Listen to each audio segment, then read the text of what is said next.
Mas mabilis na pagresponde sa mga election-related concern iniutos ng PNP sa mga Police Regional Office. Umaabante sa balita si Abante reporter Edwin Balasa.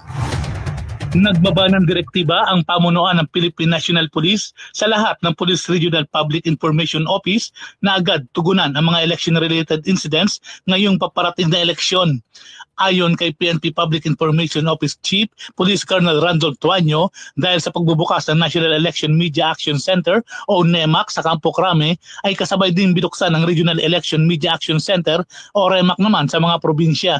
Layo nito ang mabilis na responde ng lahat ng PIO sa mga election-related concerns sa kanilang nasasakupan. Paliwanag ni Tuanyo na dapat ding maging available agad ang mga impormasyon at makipag-ugnayan agad ang mga tauhan ng mga public information offices. Maliban dito, pinagsusumiti din ng daily updates at media monitoring reports sa mga REMAC sa NEMAC sa National Headquarters. Bukod dito, pinaigting din ng PNP ang social media monitoring efforts para malabanan ang misinformation at disinformation alinsunod sa kautusan ni PNP Chief General Romel Francisco Marbil. Ako si Edwin Balasa ng Abante Radio. Ito ang balitang mabilis, mabangis, walang mintis. Abante Radyo Balita sa tanghali. 4 na araw